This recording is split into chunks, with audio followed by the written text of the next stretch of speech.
I have been noticing that this animal's drooling is getting better. But if her drooling continues through next week, so when I look at the drool, right, when I look at her drooling like this, it kind of looks like when I had that animal with the lump jaw and she had that abscess in her mouth.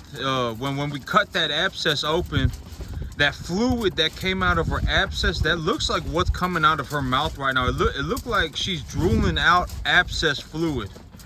So I took a good look at it, and I like stuck my hand in it. I was like, I wonder what this is. So she had a pool of drool sitting in the feed trough yesterday, and I stuck my hand in it. I stuck my fingers in it, and it's kind of like slimy. It's almost like that. You know how I said when that the animal had that the abscess in her mouth, and it got cut open and it exploded, and it looked like fettuccine alfredo.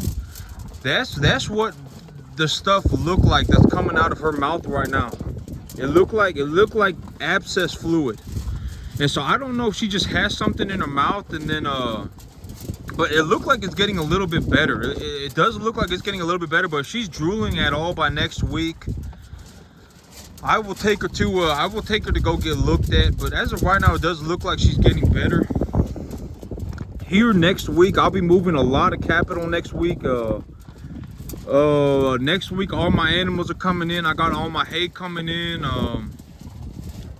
I'll be taking animals to the sale barn. I got a lot of things happening next week. I'm pushing it all together at the same time.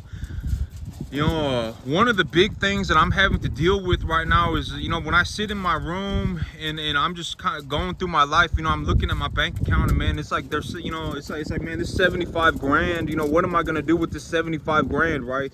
That's one of the biggest things that I have to go through right now, because, you know, I've been making so much money running cattle that one of my biggest problems is that I have too much money. I have too much money coming in, and I'm trying to utilize this capital so that the capital grows, right? That's one of my biggest problems right now, is that, like, you know, one of my biggest problems right now that I'm having to deal with is that I am making a whole lot of money. I am making an extreme amount of money.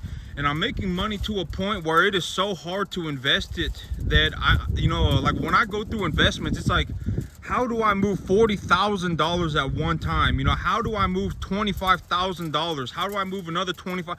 You know, that's how the money, and it's very, very, you know, I'm trying to keep on top of things, right? I'm trying to keep my head in the game, and I'm not trying, I am. You know, even if it takes me, even if I have to work 15 hours a day, 7 days a week, I have to stay on top. If I don't stay on top of this, it's a big problem, right? And so I'm looking at my money, and I'm like, man, I got tens of thousands of dollars sitting in my bank account, tens of thousands of dollars. And I'm like, how do I utilize this capital? You know, I've been making a lot of money running cattle. I mean, I've been making a lot of money running cattle. You know, I've been averaging like $1,800 an animal, right? It's almost $2,000 an animal, and some of my animals I even got over, like, so substantially over 2,000. But there were also some animals that I made like 1,400 on. There was even one animal that I made 1,000 on and stuff like that. And so one of my biggest problems right now is that I am making a lot of money. That's one of the hardest things that I'm having to deal with right now, because it's like, man, where do I put this 35 grand? Where do I put this 25 grand? Where do I put this other 25 grand? Oh man, I got another 25 grand coming in. And, you know, and in 6 months, I'm gonna have, you know, $40,000 checks for like 8 months out of the year. You know, what am I gonna do with $320,000, right? And I'm trying to keep myself on top of things. You know, because it's like, oh man, I'm growing the size of my herd. I'm increasing the quality of my animal. Oh man, okay, so if I'm gonna do that, and I know, okay, so when I say I'm trying to keep on top of things, here's something that I think about. Like when I sit and I'm sitting there looking at my business plan, here's one of the things that I think about. Okay, so if my animals consistently throughout their lifetime eat 2.75% dry matter of their diet, of their body weight, excuse me, as feed a day, if they eat 2.75% of their body weight, so from the information that I have collected, I need to anticipate that my animals will eat about 2.75% of their body weight a day in dry matter. So if they're 250 pounds, they're gonna eat about 7 pounds of food, right? About 6-7 pounds of food.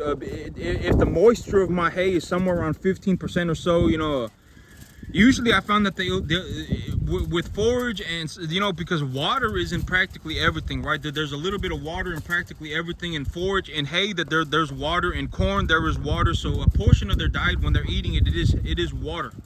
And so, you know, usually I'll have to feed somewhere around 3 to 3.25% of their body weight in feed, just because if I'm trying to give them 2.75% of their body weight in dry matter a day, it's going to turn out more because there's more water in it. So if I'm anticipating that my animals are going to eat about 3.25%, right, 3.25% of their body weight a day, how, you know, and they go for, and I'm looking to take them from 2.5 to 7, right? I'm looking to take them from 3.5 to 7. So I'm looking to take them from 350 to 700 pounds. How much feed do I anticipate that these animals will eat, right? And because I told myself, okay, even if I get this wrong, I have so much money sitting in my bank account right now from running these cattle that I would rather be wrong having too much stuff than be wrong and sit there going, oh my God, you know what I'm saying, what am I gonna do? Oh, you know what I'm saying, like I would rather be like, okay, you know, I got 50, I got no, excuse me, I don't got 50, let's say I got 25 tons of hay sitting in my hay barn, right? And I mess it up and I end up with 10 tons of hay left over. Let's say I do way too good, right? This was one of my things this year that I didn't even anticipate, right? I did way too good. I did way better than I thought I was gonna do. That was one of the things that I began to realize as I started getting paid, was that, you know, I think that I'm doing good, but I don't notice how good that I'm doing. I'm doing way better. You know, like this year I did way better than I even thought I was doing. Like I thought I was doing good. I didn't know that I was gonna be doing this good. I didn't know that I was gonna have to be sitting here thinking about, oh man, what am I gonna do with 35 grand? What am I gonna do with 25 grand? What am I gonna do with 25 grand? I got another 25 grand coming in 6 months. I may have $160,000. I didn't think it was gonna be this good, right? Like if I had known that I was gonna make $250,000 and stuff like that, you know, $500,000 and stuff like that, I would have thought differently. And so, but when I look at my field right now, and I look at the information that I've collected in my past, you know, when I have grass growing like this, that grass is money. I am growing a lot of money on my field right now. Every time I let my cattle out on the grass and the cattle go and eat the grass, I've made a lot of money, right? I've made, you know, you know, it turns into a lot of money, right? So let's say I have 50 animals here and I let them out on that grass and they go out and they eat grass and they put on some weight. I've made a lot of money, right? I mean, that is the reality of my situation. You know, it's not like I'm sitting here going, oh, well, I'm gonna go into imagination land, la la land, you know, and I'm just doing good because I think highly of myself. That's not the situation that I'm in. It's very objective. If I let my animals out on the grass and they go and eat the grass, I objectively make a lot of money. Because here's the situation with my grass, right? Like me, when I look at my grass and I say, okay, so I've got 4 inches of moisture this month, and I anticipate that I'll get 1 more inch of moisture this month. So I'm looking to increase my fertilizer concentrations from let's say I put 50 pounds of nitrates on my field, and I put 50 pounds of phosphorus and 50 pounds of potassium and 20 pounds of sulfur, and I am anticipating that with 1 more inch of moisture, my grass will be able to metabolize 35 more pounds of nitrogen. So I'm looking to put 85 pounds of nitrogen on my field, and I'm looking to put an extra 10 pounds of phosphorus, potassium, and another 5 pounds of sulfur on my field, because I believe that, you know, like when I calculate my numbers are usually like when I collect my information, what I have found is that on rainy months I usually get somewhere between 3 to 4 inches of rain per month. So it usually turns into something about 1 inch a week of rain. And if I've already got 4 inches of rain, I got 4 inches of rain the other day, about a week ago, and I anticipate that I'm going to get 1 more inch this month and I'm going to, you know, because, okay, the thing about fertilizer is that, like, nitrate fertilizer, it needs to be applied on the soil when there is rain, or if not, the nitrate fertilizer will sit on the soil. And then when it will sit on the soil, and then it will volatilize into a gas. The heat and all that, the outside atmosphere will turn the nitrate fertilizer into a gas, and so it will off gas. It will just evaporate into the air. So, you know, it's like my money evaporating, right? And so when I put nitrate fertilizer on my field, I need to put it on the field when there was going to be at least a ½ inch of rain. Realistically, you want about 3/4 inch of rain. You want about 0.75 inches of rain, because that will put enough moisture in the field to dissolve the nitrate fertilizer into the field to a point where it will not off gas.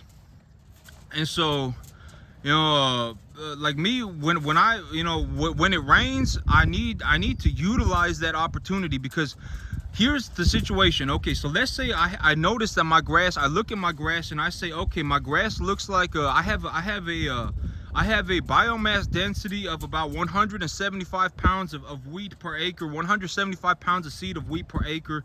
I have 4 inches of rain. The average daily temperature is going to be somewhere around 75 in the morning, in the afternoon, and somewhere around 55 in the evening, which is about perfect in terms of promoting metabolic activity in the winter wheat plant. These temperature ranges are just about perfect for growing the winter wheat crop, right? So metabolic activity is practically going to be at its maximum pace. I am anticipating that I get 5 inches of rain this month, and I'm going to get one more rain event by the end of the month. This is the reality of the situation. Let's say I have enough fertilizer on this field to last me for 2 weeks, and I think that I'm going to get one more rain event over the next 3 weeks, right? So that means if it's only going to rain one more time over the next 3 weeks is what I am anticipating. If I'm anticipating that it's going to rain one more time in the next 3 weeks, and I only have 2 weeks of fertilizer on the field, I only have enough fertilizer on the field right now to promote 2 weeks of high level metabolic activity on my field right now. Here in about 3 weeks, if I wanted to put fertilizer on my field, I couldn't do it. I couldn't do it because there's not any rain, right? I have to put fertilizer on the field when there is rain. Nitrate fertilizer, I have to put it on the field when there is rain. And so I end up in a situation, if I don't stay proactive, if I don't anticipate the future, what happens is that I get there and then I go, okay, now is the time I need to put fertilizer on my field. And then I'm looking at my field, there's still moisture in the soil, but there's not any rain coming down. Well, if there's still moisture in the soil, the plants will still be metabolizing their environment, right? They'll still be uptaking minerals, and they'll still be metabolizing, but they will not be metabolizing at a rate that is really promoting a lot of plant growth. So they are metabolizing at a very low rate. So I'm not growing much, right? And so what that puts me in that situation. So if I anticipate that I'm going to get one more rain event over the next 3 weeks, and I have 2 weeks of fertilizer on my field right now, I need to put fertilizer on the field in advance. So I need to calculate that as properly as I can. Because if I put 35 pounds of nitrate on my field, right? If I put 35 pounds of nitrate on my field, and I think that there's going to be 3 weeks of me, and I'm only going to get one rain event in the next 3 weeks. That means in 4 weeks or 3 weeks later, I may get rain, and I'll have another opportunity to put fertilizer on the field again if I felt like it. And the 35 pounds of nitrate and the 10 pounds of phosphorus, the 10 pounds of potassium, and the 5 pounds of sulfur will be enough to keep the plants metabolizing at a rate that keeps the plant growth at an optimal level, practically until my next rain event. And when my next rain event is set to occur, if I feel like the plants need more fertilizer, I can apply more fertilizer at that point. And so, long story short, windows, they call it the window of opportunity, right? Because windows open and close. The windows, they don't just stay open forever. And so, to really grow, to really perform at an extremely high level, at the highest levels, you have to be able to do these things. That's why I say it is so important to collect data, right? Why do I always stand out here and collect information, right? It's because the information that I've collected in the past will help me make decisions in the future. That is why it is so important to just stand out here and collect as much information as possible. Okay, so last year, whatever, I put nitrate fertilizer on my soil, but when I put nitrate fertilizer on my soil, my plant growth had increased metabolic activity for about 5 days, but afterwards, I was having phosphorus and sulfur deficiencies, all sorts of stuff. The pH of my soil is naturally at a 7.5. And but I have found that if I apply potassium to my soil, it will, even though the pH of my soil is high, even though the pH of my soil is high, if I add potassium to my soil, it will increase metabolic activity in the plant, stuff like that. Just be as thorough as possible. Like, people don't just make $35,000-$40,000 a month on accident, right? It's not an accident. If somebody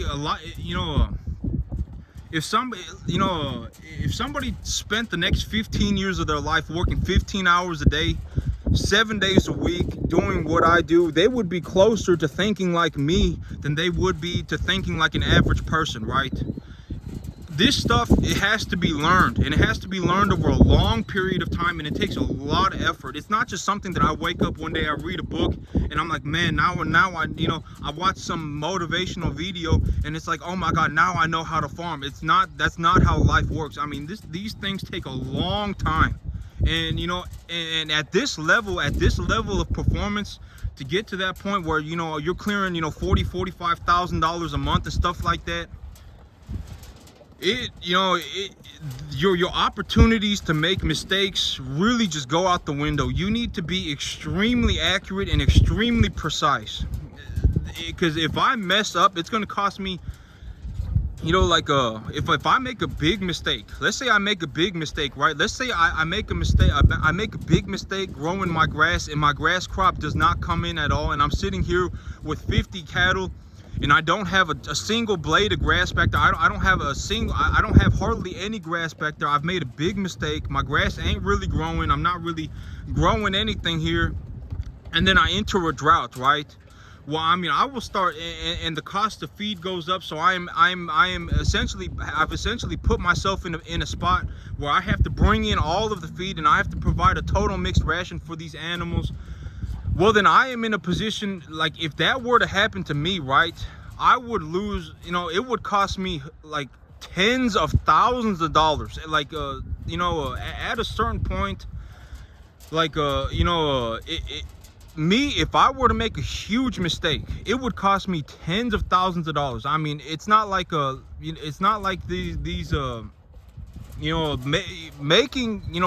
at the top level, it's very, the opportunities to make big mistakes practically go out the window. Some people, they'll accidentally bleach their field, right? They'll put too much chemical fertilizer on the field, and they'll bleach it, and then now they're stuck on a field where for like 2 years they can't grow a single thing, right? They can hardly grow anything on the field for like 2 years, right? And stuff like that. And if I was in a situation where I accidentally, like, just completely chemically bleached my field and I couldn't grow anything for 2 years, that would be a horrendous mistake, right? But stuff like that, you got to get to a point where you don't make mistakes like that. And the only way to get away from making mistakes like that is to have done this for a very, very long time. But you see this right here? That's the drool coming out of her mouth, and she's still drooling. But it's better than it was a couple of days ago. But I stuck my finger in it yesterday, and it feels like abscess fluid. And so I think she got some kind of an infection in her mouth. But maybe tomorrow, I'll just go ahead and take her to the I'll take a picture of this when I get done here, and I'll take her to the doctor. But there are a lot of things that can happen, right? Like, oh my God, okay, but here is something more realistic that could happen to somebody. Let's say, I don't know what I'm doing. Let's say I don't know what I'm doing, and this is a reasonable big mistake that can happen. I don't know what I'm doing. I go over my field, and I say, okay, my grass is growing pretty good, and I'm just gonna go over my field, and I'm just gonna put urea on it, right? Urea on it, time after time and time again, I'm just gonna put urea on it. And I go through and I put urea on my field, and then all of a sudden I wake up one day and my grass isn't growing at all. And I'm sitting there going, oh, well, why isn't my grass growing? Why isn't my grass growing? And it's, and you know, the urea, it may have, you know, y'all can actually see the grass from here. But let's say, you know, like urea, oh man, you know, I put urea on my field, and you know, for the first 3 months, things were going real good, and my grass was coming in real well. And then, you know, and now my grass isn't growing at all. Why is that happening, right? And it's like, well, you know, you need other fertilizer. That's the thing. It's like, maybe you need sulfur, maybe you need calcium, maybe you need phosphorus, maybe you need potassium, maybe you need, I don't know.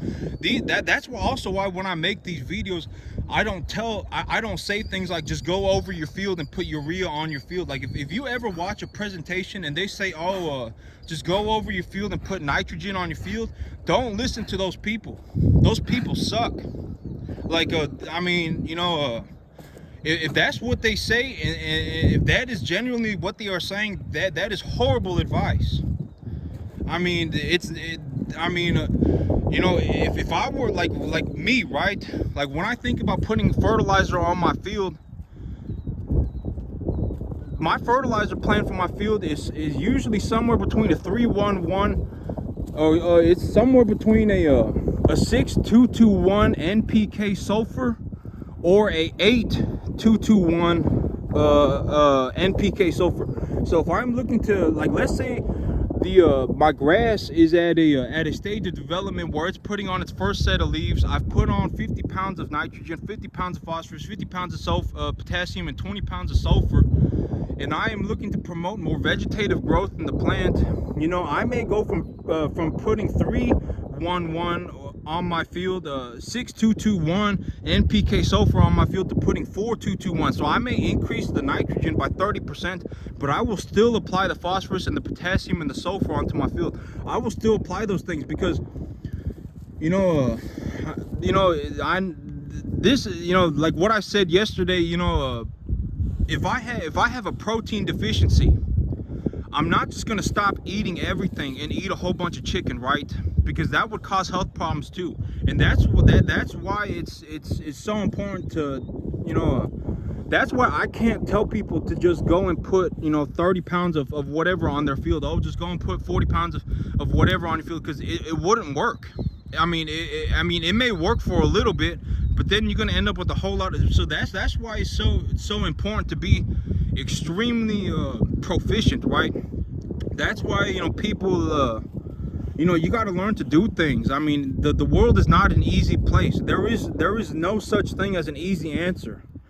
You know, like if I were, if I walked up and down the field, oh, you know, it depends, right? It really depends. Some fields may need magnesium, some fields may need calcium, some fields may need phosphorus, some fields may need potassium, some fields may need whatever. And you know, and it usually is a multi-symptom thing. It's like, oh, you have this mineral missing, this mineral missing, there is no such thing as an easy answer. And the world is an incredibly hard place. Like me, if I were to mess up, it would cost me tens of thousands of dollars. You know, it's not like I just wake up one day and I drop 40 grand a month into my bank account. That's not how the world works. If I mess up, it costs me a lot of money. But at this point, like me, when I look at the things that I do, you know, one of the big reasons why I am able to make so much money is because I've spent so much time doing this, and you know, it just took me so long to learn how to do this, and I know it so thoroughly that the chances of me making a huge mistake are practically zero. The chances of me doing extremely well for myself are incredibly higher than me making a big mistake. Like if I were to say, I would say that there is probably a 99% chance that I do extremely well for myself, really objectively, right? Like, you know, all feelings aside, if I were going to say, you know, if I were to look at me objectively, there is a 99% chance that I will do very well for myself, and it's like under 1% of a chance that I make some kind of a drastic mistake. Oh man, I applied too much nitrogen fertilizer on my field when my field needed a fertilizer, or when my field needed a sulfur fertilizer.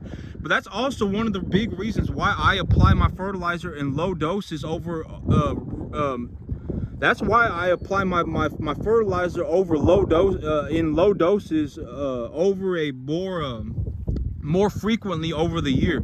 Is because let's say, you know, it's to reduce my risk.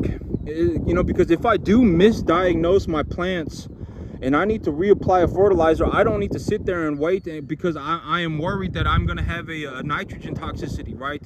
Let's say I want to go, you know, there's a lot that goes on. I can't just, you know, I can't just tell y'all what I do. You know, farming is very difficult and almost nobody can do it.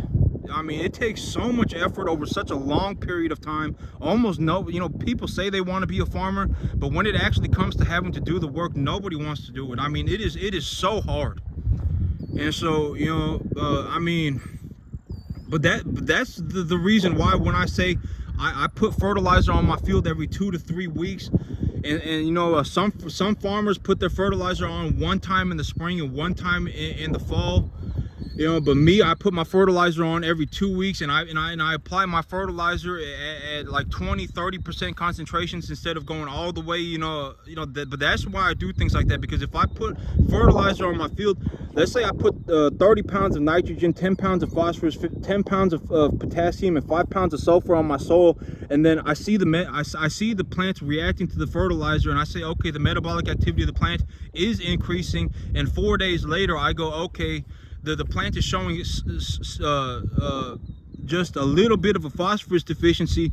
I don't have to wait until spring of next year to re-fertilize my field. I can say, okay, in 3 weeks, in 2 weeks, I will have a rain event, and I will put the fertilizer on my field in 2 weeks, and I will put another, instead of putting 30-10-10, I'll do 20-10-10.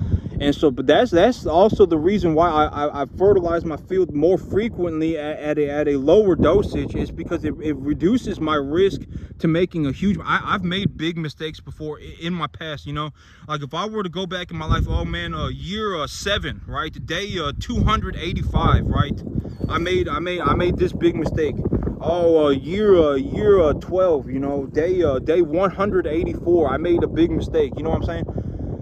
But when I look back in my life, it's not really even a big mistake, right? Because if it got me to this point, you know, like when I make $40,000 a month, practically everything else goes out the window, right? Everything else goes out the window. Like, you know, making, you know, I clear like everything practically goes out the window, right? I mean, everything. Does it really matter that I have that I can only do math at a 10th grader's level? No.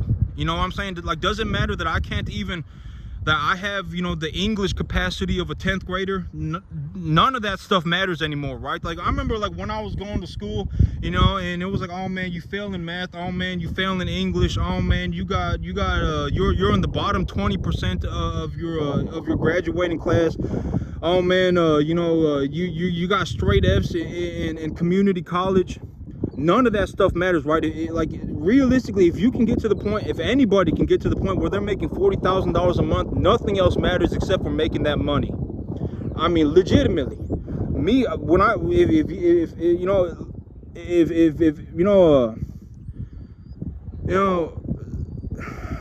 I mean, you know, that's the reality. I know that may sound like a horrible thing to say, but, you know, 99.9999% of my life I spent thinking about my money, man. Where what does my money look like right now? You know, what kind of money am I looking to make? That's how I think about my life. You know, I don't sit there and you know what I'm saying. You know, I think about my money 7 days a week, 15 hours a day. You know, and I'm not saying money's the most important thing in my life, because there are things more important to me than money. But most of my life, I think about how am I going to make myself some money, and looking at my bank account. But that's it for me today, YouTube. Y'all have a good one.